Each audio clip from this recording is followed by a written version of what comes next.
It's podcast day. It's podcast day. Welcome in, friends. Welcome one and all to the heyBrownBerry YouTube channel. My name is Marceline, and you are very welcome here. This is my channel where I talk about my making journey and other stuff too, and you are welcome to join that conversation with me. Thanks for being here. I am seated in my craft room and decided that today I would like to connect with my community, and this camera allows me to do that. So here I am, and here you are. I'm going to dive right in. You're going to notice that there will be changes in the light level. I have a window over here to my right, and today is one of those days where the clouds are moving by. I am not going to complain about it. The weather here in South Florida has been mostly wonderful. I've already been out for a walk today. Walking almost daily has been such a gift in these last couple of months.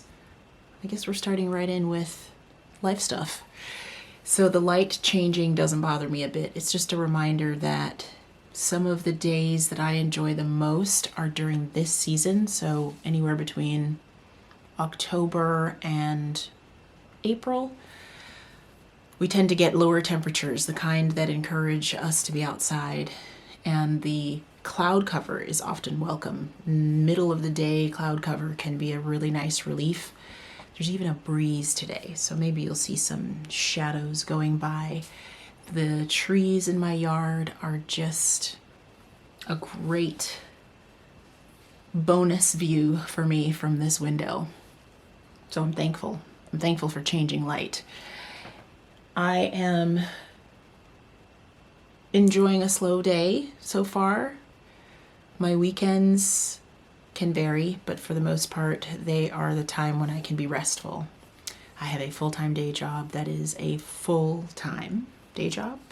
And so my crafting and just sitting, or even being outside and walking, happens typically on the weekends. Maybe that's the case for some of you, or maybe some of you have a very busy weekend and you just fit in your making wherever you can.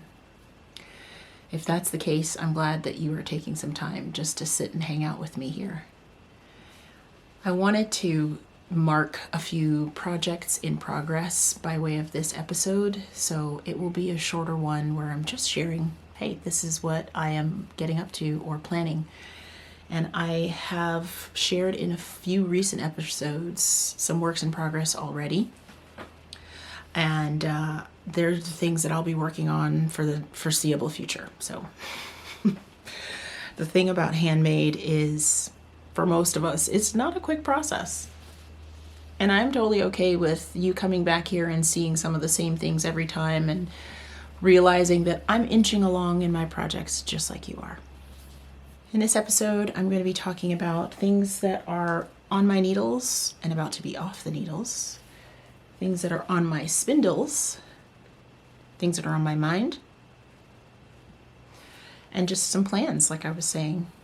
This channel is a making journal for me, and I think at some point I will really enjoy sitting down with my own episodes and just looking back at what I was making at a given time and what I was thinking at a given time. So I'm grateful for the opportunity to mark those things here. Let's dive right in. My last couple of episodes, you would have seen this as the beginnings of a shawl project and a work in progress. This is my Playful shawl. All of the details for patterns that I share will be in the description box this time around. I don't plan to do a lot of editing on this episode. I think that doing a lot of editing on my podcast episodes is one of the things that causes me not to do them as often as I'd like to. So most of you that join me in the comments and reach out to me don't ever comment specifically on the editing and having on-screen text about things. So I'm thinking that's okay with you. I will always answer questions if you have questions about a pattern or something that I've shared. So we can use that as a reason to connect in the comments as well. This is my Playful shawl. This shawl has been a couple months in the making, and it has been a comfort project, a comfort knit. It's a nice drapey shawl done as a pretty long, asymmetrical, skinny triangle. Last night, I did the last 2 rows of one of the colors. So it's actually a 2-color stripe shawl. Each stripe is made up of 2 rows, and the whole shawl is knit, so it's all garter stitch.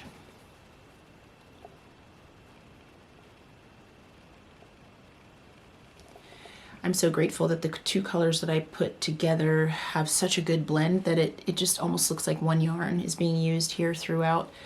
But changing yarns and seeing the subtle stripes has been enough interest to really make this a project I have loved.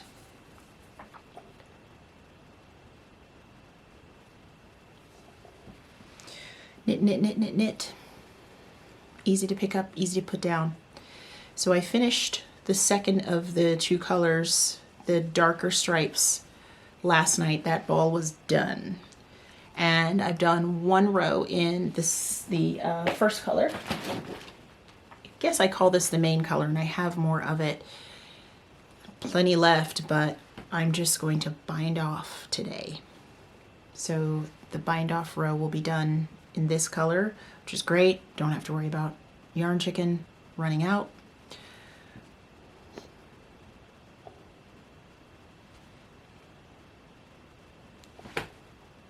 So pretty. These were gifted yarns, and I feel very, very happy that they live together now in this shawl. I think it goes well with a lot of the clothes in my closet, so I'll probably keep it. That's not 100% for sure yet, but I do like it. I love how it feels. I'm not using a lot of non-superwash. I'm not using a lot of superwash yarns anymore, and these are superwash merino nylon blended fingering weight yarns, but you know, they're useful and beautiful, just are something I use less and less of now because I prefer all natural fibers.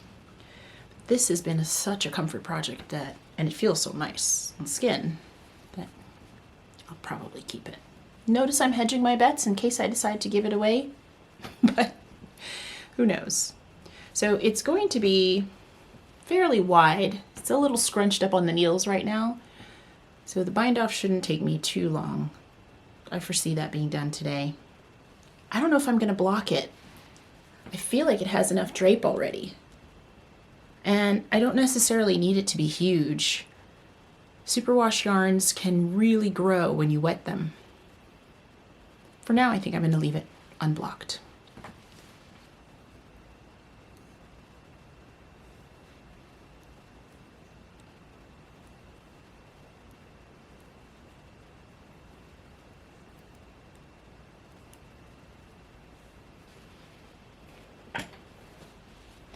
I've been doing more spinning lately, thanks to a breed study that I'm part of with the New Jersey Fiber Shed group. New Jersey Fiber Shed has been running a Romney breed study. Every month we have a selection of speakers, and those speakers talk about Romney from different perspectives. There are Romney shepherds, producers, yarn producers, fiber producers, and then there's us, the spinners, makers, consumers of wool, enjoying learning new information about that breed and then learning about the fiber that that breed produces by using it. So I've had 2 simultaneous projects on the go with this breed study. And what I love about that is I'm exploring different spinning methods, and I'm exploring how those spinning methods affect the resulting yarn. And actually, now that I think about it, I'm also working with very different prep. So I'll show you each one in the different stages. I felt like I was looking up at the camera, and now I feel like this is a bit more conversational.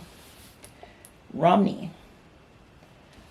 I have some commercially milled top.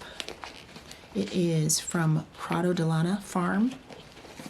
Hello to my friends at Prado de Lana if you happen to be watching.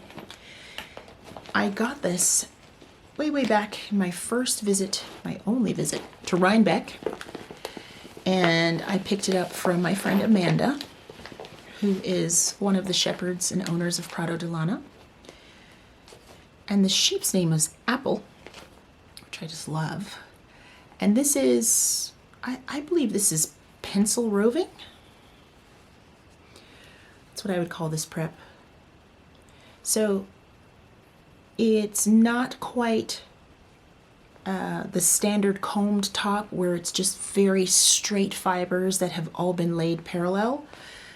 It's more of a roving style where there's still some disorganization within the fibers, but it's been fed through machinery that will, allow me to use it like top and just draft off and spin, which is what I've been doing. I'll give you a close-up view of this.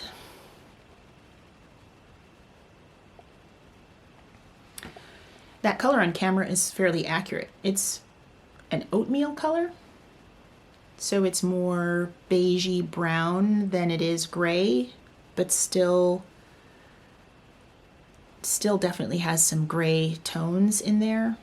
Oatmeal is the best description I can come up with.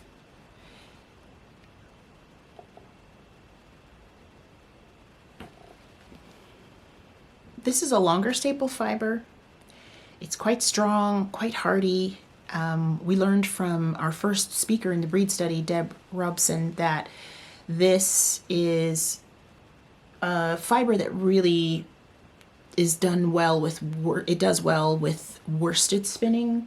So kind of a high twist, compressed spinning method. And I've decided to do that on my spindle, my Top Whirl drop spindle. I've got some here already on the go. I'm finding it fairly easy to draft, but it has some crunch. It's got some heft, so I have to work a little bit on the drafting, but my drop spindle has some weight to it, and I'm really loving the resulting worsted yarn on this drop spindle.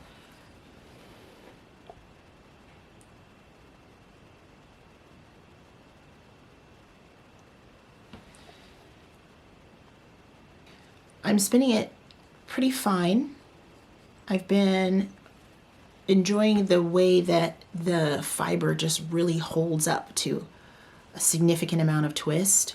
But once I have spun it and washed up, I'll show you some finished yarn. It doesn't bias, it's not over twisted, so it can really handle a good amount of twist, which I tend to be able to achieve with my drop spindle spinning.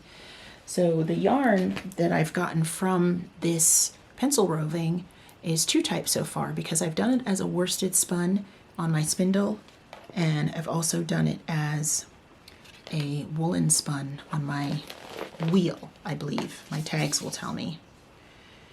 So I'll start with the worsted spun because that is the result that I'll get from spinning it on that Top Whirl spindle. I have some things falling all over my lap here. Pardon me while I organize a bit.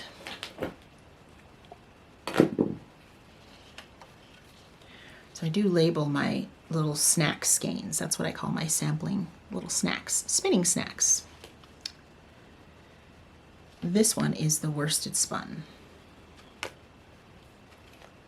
I'll show you something in a second that I think is just a great example of the difference between worsted and woolen spun. So here is the worsted spun yarn.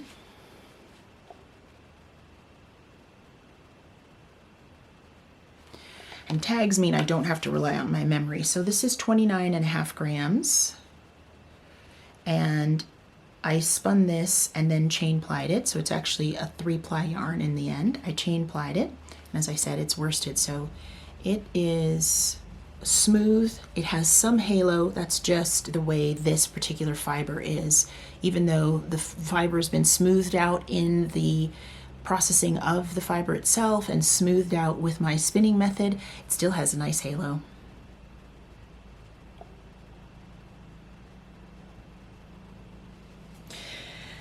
As I said, I've also spun this same preparation woolen, so more of a long draw method where I let the air within the fiber stay in as much as possible. And I also chain plied this yarn, but this one is lighter and loftier. This is 23 grams. I spun this back in December, so this is my first spinning of this fiber, and I didn't spin it on my wheel. I'm just now remembering that I spun this on a supported spindle, which you'll see in this episode as well. So this is woolen spun.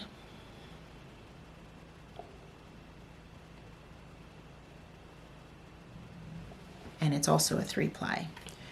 The difference between the two is the most obvious, so about the same number of grams, same fiber, different spinning method, is when I hold them up. So can you see how the woolen spun droops over my fingers pretty significantly?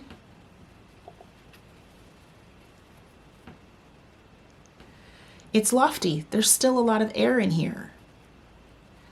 For about a similar weight, it just has more drape. The worsted spun, it holds up a little better. Still quite drapey, because this is a, this fiber, oh gosh, I can't find the words that I want to describe it, and it's like on the tip of my tongue. It has a long staple. It is, oh gosh. I had to stop and compose myself because for some reason struggling to find the description I wanted was really starting to frustrate me, which seems silly, but I don't know if that ever happens to you where you just can't articulate what it is you're trying to say. So what did I do? I pulled out my fleece and fiber source book. Someone has already done the work to describe this breed, and here I am struggling to do so. So this is the Romney page in the Fleece and Fiber source book.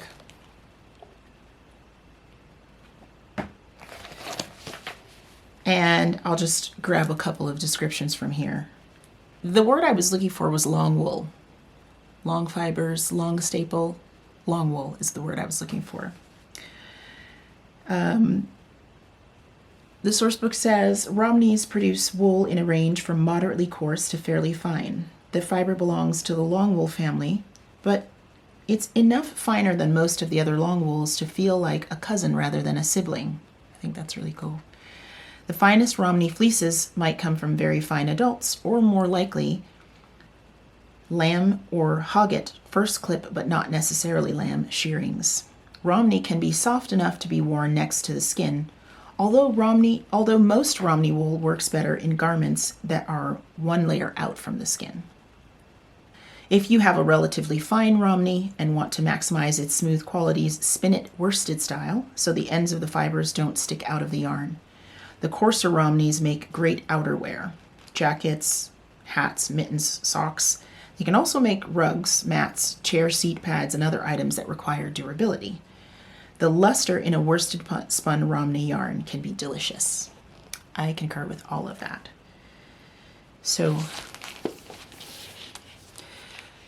when you can't find your own words, use someone else's. Yeah. I love both of the samples. I'm happy with both of these snacks. And actually just reading through that description, it's like I'm nodding and saying, yep, I can see that in here.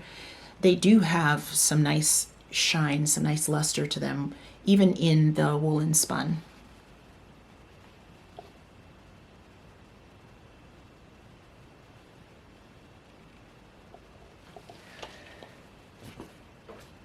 As I said, I am trying 2 different preps and multiple spinning methods, so I'll show you the second prep now.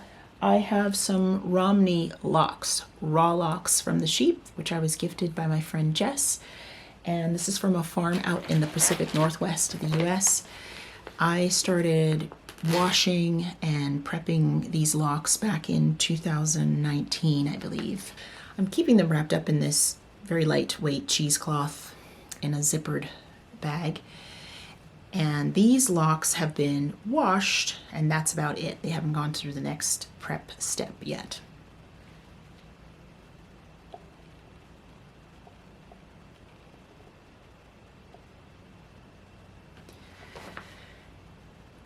I think that these locks must have come from a lamb or a young sheep. They're fairly short by comparison, so maybe about 3-inch locks.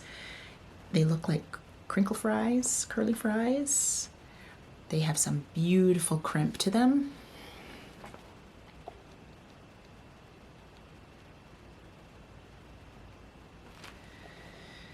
So nice and so springy, really sturdy. And I started hand carding these. I have a pair of shocked hand carders, and I started hand carding them.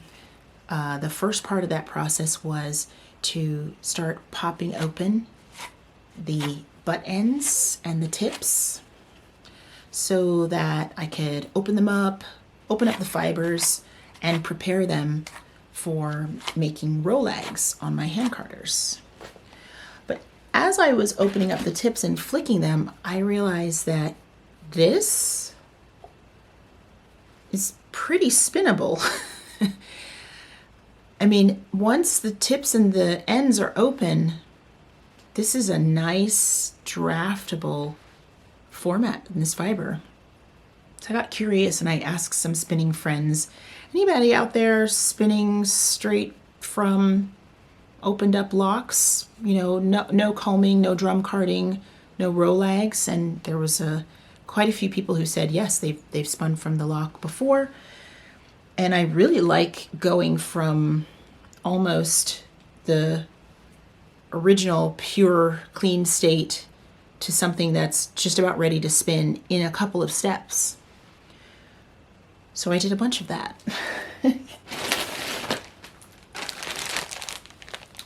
I made a big bag full of opened up locks.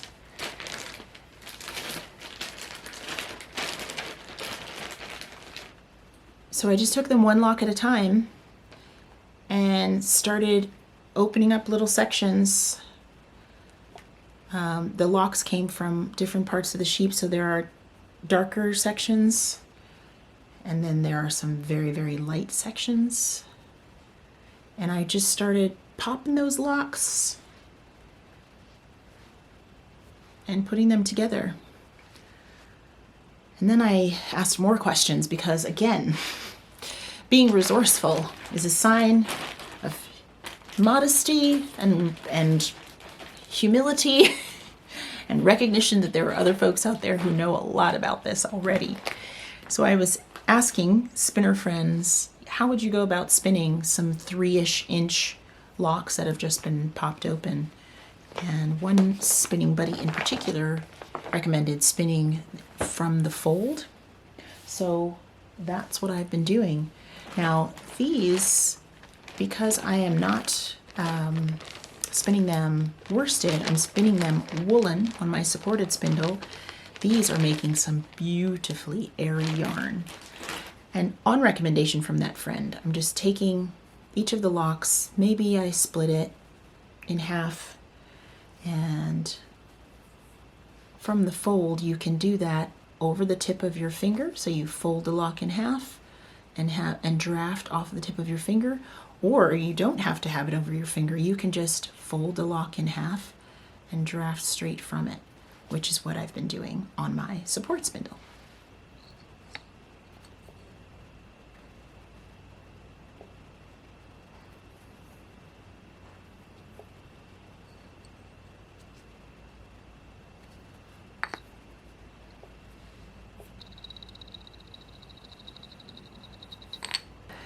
So you can't see my face right now, but I'm going to show you a little bit of the supported spindle spinning.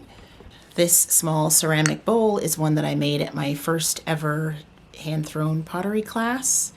And this supported spindle is one that I have in my stash. It was a gift from a friend. I didn't even know what it was when I first received it, if you can believe that. So I have my locks, and I mentioned that I've been spinning from the fold. So I fold the lock over, and that just is a way to introduce some air between the fibers where it's folded and make it easy for me to draft right off of that lock. But instead of keeping it over my finger, I've been having success with just folding the lock in half and going from there. I already have some yarn on the spindle, so what I've been doing is I've taken, oopsie daisy, I've taken the end of my already spun yarn. Oh, the wool just wants to be together. Then I'll take a lock from my little pile. I'll fold the lock over my yarn end, and then I'll spin a little bit to get them joined, and then I'm able to draft right off of that folded lock. And see, it's almost like a park and draft in this case, just so I can show you on camera. Put some twist in and continue drafting out. And I'm always tugging a little bit just to see if that twist is really set before I wind on to my support spindle.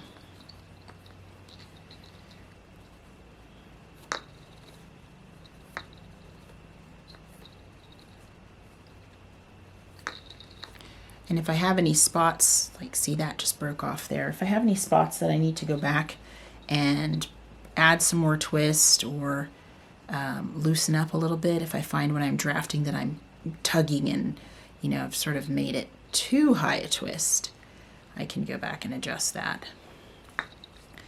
But this is a nice small size fiber supply to work with and try to get the right amount of twist. Now, the same thing applies as I was saying before. This can handle quite a bit of twist. So sometimes I think, oh, I've put a lot of twist in there, it feels like, compared to other fibers.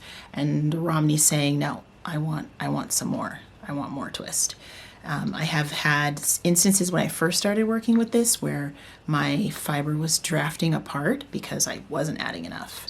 So it's an adjustment that you make. Like here, I can see that I have some fiber that's not quite as twisted as I want it to be. So I go back, I untwist it, draft it apart a little bit more, put some more twist in there, and then wind on. Supported spindle spinning has been quite a joy for me to pick up and practice. So with this woolen prep, I'm making woolen spun, and I love this yarn too.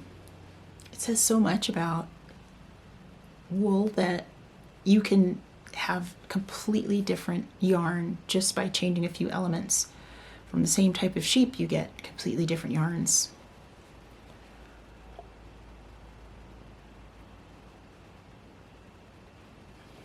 I'm really enjoying the way the different colors within the one set of locks are blending together. It's an overall chocolatey gray, which is so pleasing. That's right in my aesthetic preference. So the shades that I'm getting from that are very encouraging. I have spun this as a chain ply. Currently obsessed with chain ply, I guess. I really like the bounce and the roundness in the chain ply yarn. So I feel like I am definitely studying this breed by getting my hands in it, and then I have the bonus sort of brain feeding of listening to experts talk about it from different perspectives. It's been a lot of fun. I highly recommend you check out New Jersey Fiber Shed. I don't live in New Jersey, I live in Florida, and I'm still a member. Community membership is available to anyone, anywhere in the world. So that's most of my spinning talk. Coming up next, at some point I'll tell you about the 3 pounds of this gorgeous fiber that was processed for me by Skagit Woolen Works.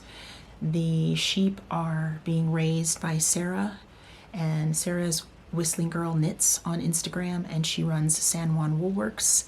I have a ginormous bag of this gorgeous fiber.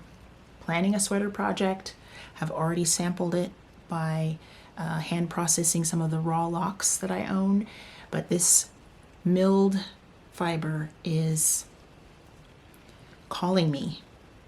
I think the only reason I haven't started it yet is because I have so much of it that it feels like it's going to be the kind of long-term project. I want to be in the right headspace right from the start. I'll probably work on it at different times throughout the year, which I'm totally fine with. Normalize long-term making. And I'm going to do a good amount of sampling to begin with to figure out exactly how this yarn would like to be spun. I have some idea, and I don't have a specific sweater project in mind yet, so I'm not sure that the pattern will necessarily influence how I spin it. But maybe I'll find a sweater that I really want to make in this particular fiber blend and try my best to spin towards a yarn that would work well with it. Like if it's something that requires texture, or if I'm going more for loft, that would influence how I spin it. And then until I sample, I won't really know. I'll go all the way through the process and figure it out. My intent will be to share it with you. It's the new year.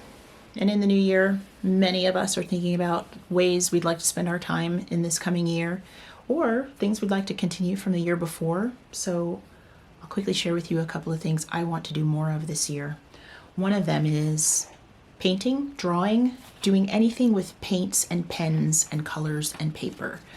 I dabble in this every now and then. I have different sketchbooks and watercolor notebooks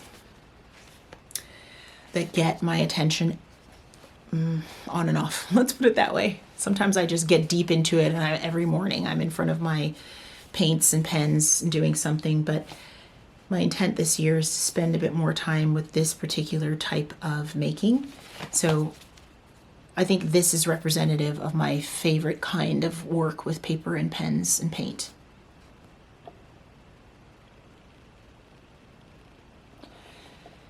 Starting with a colorful background, being very random about the placement of colors, and then using pens as a way to add detail and a little bit of structure.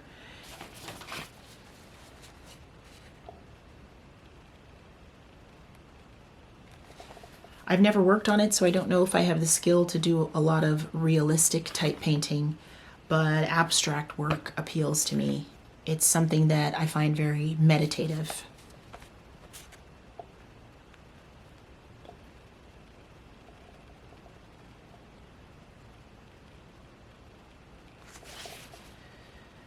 I don't often go into this with any specific plan.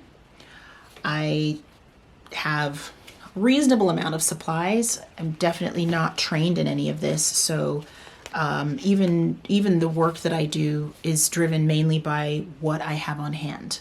So what colors I have and what types of paints and materials I have dictates a lot of what I'm doing with these.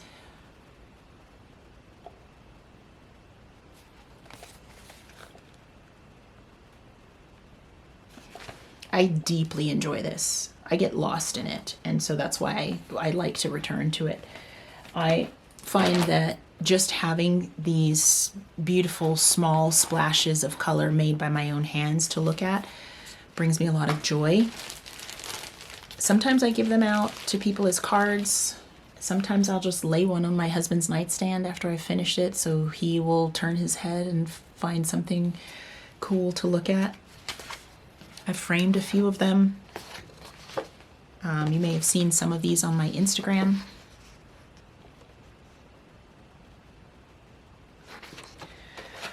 I love working at different sizes and scale. I have some larger ones hanging on my wall. I really enjoy working in small format though. It feels less intimidating somehow.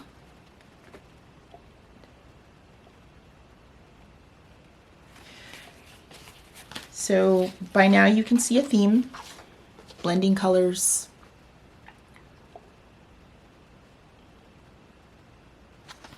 adding in small strokes in white or black. I love doing sort of repeat lines.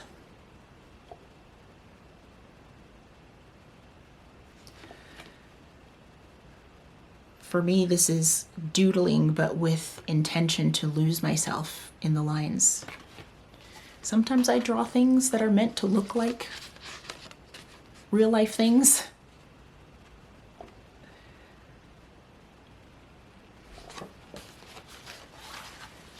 But mostly I'm making marks. This is connected in a way to another thing I'd like to do more of this year, which is handwritten notes and letters and cards to friends and family members. The lost art of handwriting. I really appreciate a handwritten note. And sometimes the start of a handwritten note for me is some painting work.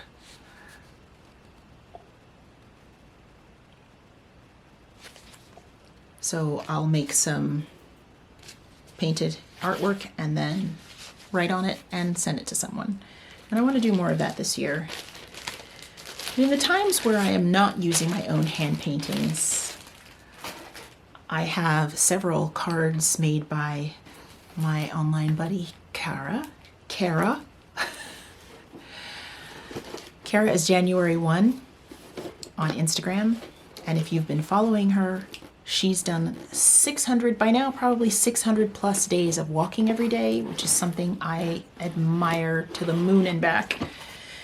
But she's also a dahlia mama. She grows dahlias and very lovingly, painstakingly takes care of a dahlia garden. And this year she decided to photograph them, and she made note cards of those photographs.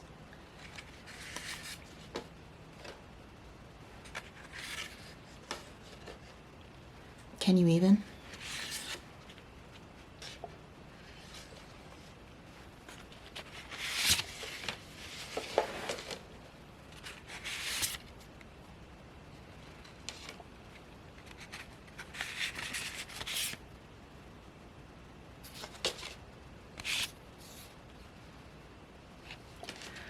I mean, I really could just post these up around my house and stare at them. So beautiful. This is something I appreciate. I've bought cards like this before from friends who have photographed something that they had a hand in. I just love everything that goes into being able to represent something beautiful like this. And then in a card format, I get to share it with someone else and send notes to people I care about to remind them that I care about them, or that I'm thinking of them, or to share something that's happening in my life. So thank you, Kara, for making this available. These are at january1.com, I believe, and I will post information about that in the description box in case you would like some. I bought a whole set. I've given some away already blank so that other people can take part in this handwriting revolution. It's handwritten note revolution. I was totally inspired by my friend Brenna, who sent me a gorgeous card late last year, and I receive things like that, and I'm just full of smiles and joy every time. You know, it's so different from other things that you get in the mail, and I'd love to offer someone that. So I will be using these as a way to keep in touch with folks this year, and I will also be using my own artwork to do the same thing. I'm really looking forward to that. Time is such a critical currency for me lately, the way I spend my time and who I give it to, and doing things like that feels really soulful to me, very valuable. And I'm really also grateful that I have people in my life who appreciate that, who get it. It's huge. The last thing I'll share with you is a couple of books that I'm reading. I haven't talked about that a lot on the channel before, but I'm very encouraged to see more people including reading in their New Year plans. And I have been a reader my whole life. I was that kid who would come out of the library with books stacked up to my chin. I was the kid with covers over my head and the flashlight, reading way past my bedtime. I grew up with parents who encouraged us to read well beyond our grade level. And I raised children who also are big time readers. My husband is huge. If I think I'm a reader, he's next level. And so within my little family group, books are a thing that we exchange, that we talk about, that drive a lot of our discussions and our way of thinking. It's a deep appreciation, and I'm so grateful that I also have friends in my friend circle that I can exchange that, have that loving discourse about something we loved or hated in a book. And I'm using my time my stillness time more for reading physical books this year. I am primarily an audiobook consumer. I just am a person who is, I'm doing more than one thing at a time almost all the time. So audiobooks allow me to do that. Listen, read, and knit. Read and cook, read and clean. Audiobooks give me that. But I love physical books because they require that I stop and sit down and hold on to a thing and absorb. And I know that I recognize that that's something I need. So a couple of books I'm really enjoying. One was gifted to me by my sweet Anne Choi. We Are Each Other's Harvest by Natalie Baszile, not quite sure.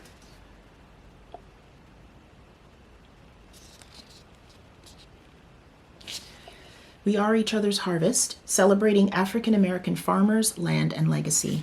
This is a collection of essays, of recipes, stories, profiles of people and places, and it has gorgeous pictures, lots of soulful writing, and I am already learning so much about our country and other countries' farming history and the people who have and continue to fight for keeping the land, tending the land, using the land, having their voices in spaces, especially marginalized voices like ours, having their voices represented in spaces where we are uncommon, whereas we used to be the majority.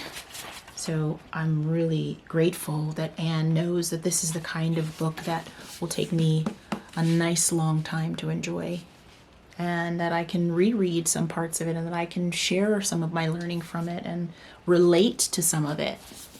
Loving this one. I just started The Good Immigrant, and The Good Immigrant is a collection of essays edited by Nikesh Shukla.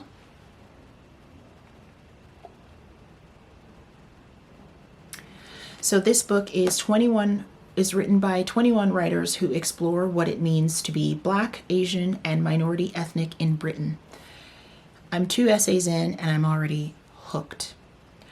If you have watched the podcast for a while, my oldest child, Adachi, was on the podcast with me several months back, and I believe that they were assigned this reading for a class.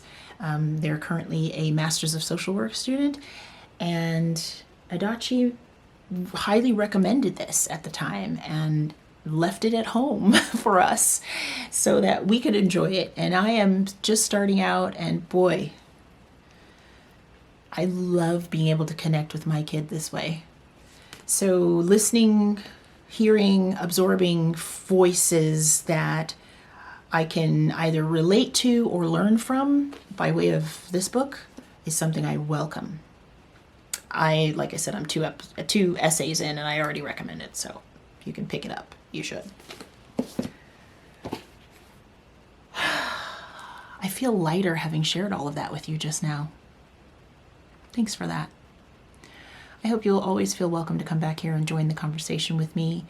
This is my journal, but it's also a space for you to share, and I love when you do that. I like when you share with each other and with me in the comments, and I like that we are all sort of chipping away at something that feels really, really important by way of these handmade hobbies, crafts, work, and our interests, just indulging our interests. Yeah, it's pretty great. Thanks for being here, friends. I look forward to seeing you again another time. Come back soon. Bye for now. Mwah.